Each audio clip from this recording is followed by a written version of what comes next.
Hello and welcome to the Met Office forecast for the week ahead. Last few weeks we've had one influence on our weather generally, Atlantic low pressure systems bringing bouts of wind and rain. This week, well, we've got a few competing influences on our weather. That makes sometimes the weather forecasting a little more tricky, but it also means that there's a better chance of some drier interludes. Certainly fine at first before a bit more rain comes along later. However, with these competing influences on our weather, the temperatures will be really up and or down, seesaw temperatures through the week. Some chilly nights, but also some mild weather in places by the end of the week. Now, we've got a weather front close to the far north of Scotland as we begin Tuesday, but otherwise high pressure holds firm across much of the UK and under clear skies with light winds, temperatures falling away. And by the start of Tuesday, well, in the far north it's mild, but further south, well, a touch of frost possible for parts of England and Wales. Temperatures in urban areas, mid to low single figures. In the countryside, dipping close to freezing. And there'll be some fog patches, some dense fog in places. You can see it there across central southern England, southeast England, perhaps into parts of East Wales and Midlands. But once they clear, mid to late morning, plenty of sunshine across southern parts of Britain. Further north, cloudier skies, outbreaks of rain in the far north of Scotland, generally staying close to the Northern Isles rather than the mainland. Many places then dry with broken cloud by the afternoon and temperatures not far from average for the time of year. Fast forward to Wednesday and again a foggy start to the day, this time across parts of northern England, the Midlands into Wales. Further south we've got an area of cloud moving its way northwards. Some showery rain on this to affect the East Anglia, the Midlands, central southern England. The rainfall in the north of Scotland transferring to western Scotland and Northern Ireland. In between, plenty of dry weather and broken cloud once again.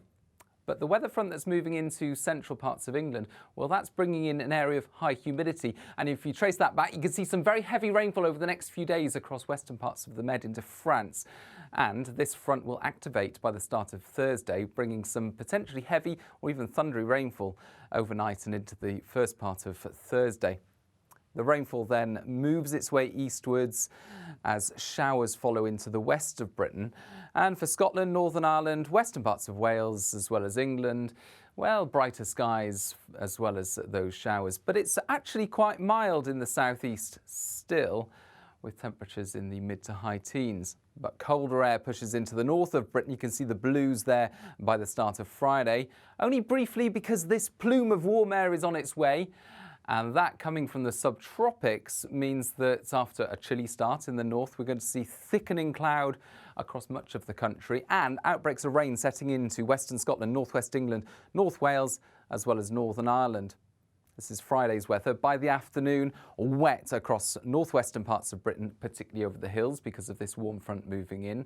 But the warm front is bringing, like I say, relatively humid air from the subtropics. And that means although we'll have extensive cloud cover and a lot of low cloud in the west, in any brightness, temperatures in the southeast, for example, reaching 15 to 17 or 18 Celsius. That mild air stays with us heading into the first part of the weekend. But by now, it becomes increasingly complicated. Why? Because it's all dependent on the shape of the jet stream. Now, these are the surface winds by the start of the weekend, but this is the jet stream.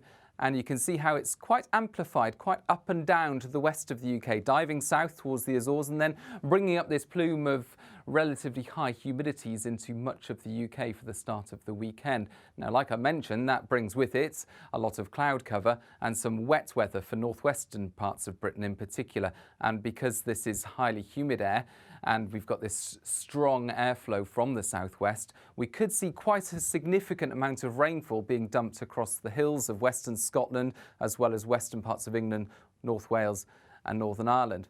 But significant uncertainties by this stage in terms of how flat or how amplified the jet stream is, and therefore the exact location of the heaviest rainfall across northwest Britain tied in with these weather fronts. Also, through Saturday and Sunday, big uncertainties in terms of whether these weather fronts will push through if the jet stream drives them through, or whether the jet stream will just keep them out to the west of the UK, which actually at the moment seems the most likely scenario. So for the weekend itself, high pressure close to the east of the UK, low pressure further west, and in between some weather fronts bringing cloud and outbreaks of rain, most likely to the west at the moment, but significant uncertainties for Saturday and Sunday in terms of the position of that rainfall and whether it sweeps through or whether it stays to the west. It most likely looks driest in the east with some sunshine, but also some early mist patches. Of course, that's a long way off for the weekend, so you can stay up to date over the next few days with the weather by following the Met Office on social media and by downloading the Met Office app. Bye-bye.